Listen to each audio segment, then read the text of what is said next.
Alright, so this is just a quick chat about live sound. I just want to go into a few basics. Someone asked me a question over the weekend. We're at a live event and we were talking about sound in general. We're also talking about live album recordings, room treatment. I was also speaking to somebody else. They want to do a live recording of an event that's happening later on this year here in Leeds. Quite a big event as well. This is their last one this year. But yeah, I've had quite a few conversations about live sound and live recordings and studio versus live. How does it all work, etc., etc. And there's quite a lot to take in when you're looking into these things. Quite a lot of people use different equipment and they want to, for lack of a better term, jerry rig the equipment.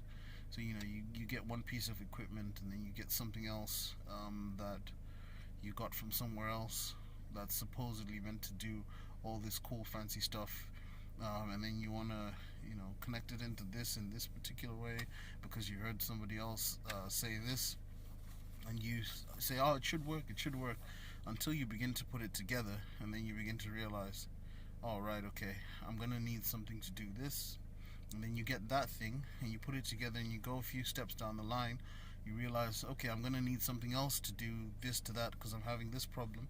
And then you go and buy that thing, and then you go a few steps down the line, you realize, okay, I'm going to need to scrap these steps, replace them with this thing, and that should sort out this problem. But I'm not sure if it's going to resolve the other issues that I'd bought, things I'm now removing because they're no longer compatible. And then you end up doing that, and then you go away, you come back, and you just find that every single step of the way it's a nightmare because you're having to buy things to compensate for issues you never knew would have come up. As far as you were concerned, you were told all you needed to do was plug this into that, hook it up to your laptop, and it should work, right? And it doesn't. So I was trying to explain to these guys that, look, there's no real shortcuts to doing things. Unless you really, really, really, really, really know what you're doing and you're at the top of your game. And by at the top of your game, I mean you either had an input in the creation of certain things, or you just know your stuff. You know your physics, you know your science, you know your electronics. Then yeah, there's ways in which you can build things yourself. There's ways in which you can put certain things together. And with all that knowledge in the background, you can sort of slap together something that will work for you. Personally, I'm against this whole let's just put this together and link that in and get that thing. And not because it doesn't work, because there are some people who have put some stuff together and they have these sort of big rigs, and they've got all these things in place. However, the point I'm trying to make here is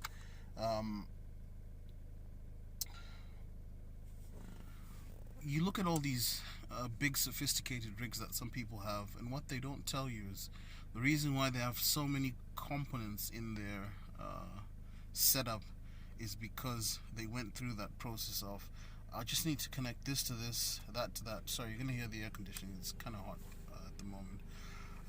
But yeah, the reason why we have so many things, and you look at their setup and you think, oh, this has to be some next level stuff because there's so many wires and cables and devices, and you think, oh, these guys must really know what they're doing. When in reality, when you finally go to a place where people do know what they're doing, they'll tell you, nope, I've just got this massive console and I've got my laptop and I've got this.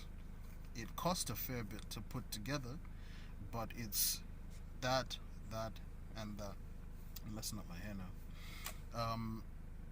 And I guess the point I'm trying to make is you spend more money when you try and jerry rig than when you actually just do things properly the first time around. And yes, both of you are seeing results, but the one who did it properly the first time around has less hassle, possibly has more functionality and more control over their setup because they went and did what they were supposed to do, as opposed to the one who didn't. They lose that extra bit of functionality, they lose that extra bit of versatility, and yeah, so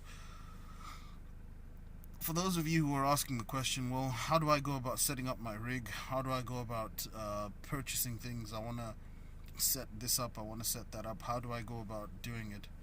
The first thing I'd say to you is, if you don't want to spend hours and hours and hours doing all the research, and go to the people that are the best at what they do. Don't go to, oh, my cousin has a studio down the road, or my uncle, he does thing, and you think, well, who is he? Anyone like important? Is he like well known? Is he well used? Oh, no, he just has a. That's a telltale sign to say stay away from that individual. Find somebody who's at the top of the game.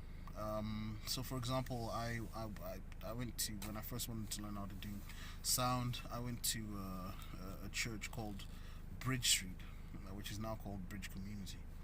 And I literally just said, look, I want to learn how to do sound. And from what I understand here in Leeds, this church has pretty much top of the range at the time sound system, and they've got quality worship. And I said, well, I want to learn from you guys. And at first I got this look like, but just out of the blue, you just walk in here and you know what I mean. But the lady was like, actually, you know what? Yeah. So I'd go in there for every Thursday evening. They'd literally dismantle the stage and we'd set it up from scratch. And after about 4 weeks, they said, yeah, you're ready, you're done. The point I'm trying to make is then I started following a guy called Dave Rat. He does sound for the Red Hot Chili Peppers, I think Metallica.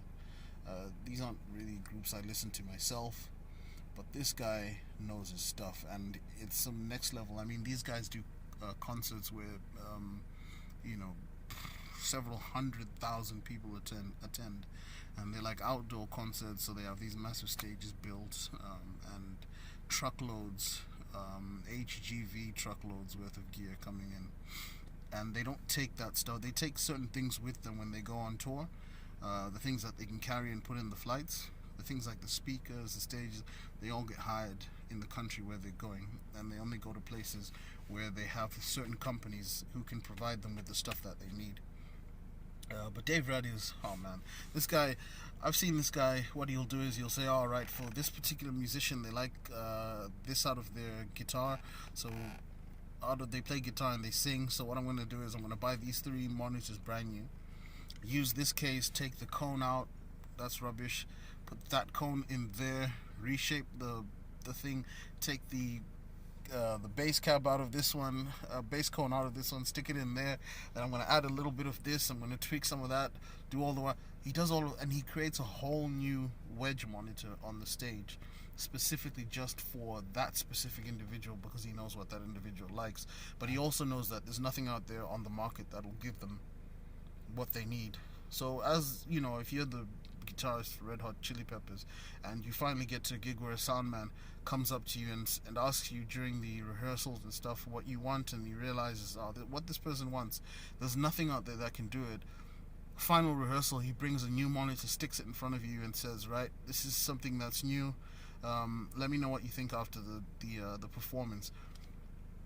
You'd be guaranteed that straight after that particular rehearsal, the musicians will be like, wherever we go, we need this sound guy to come, because the better the better monitoring a musician can get, the better the environment the musician is in, the better they can perform. They perform their best when they're in the sort of ideal environment, and I think that helped this guy get quite a lot of gigs. But he knows his stuff. I mean, companies who are about to make monitors, who are about to make a new line of equipment, they will often or sometimes consult him and say, look, we're about to design a brand new bit of gear, what do you recommend?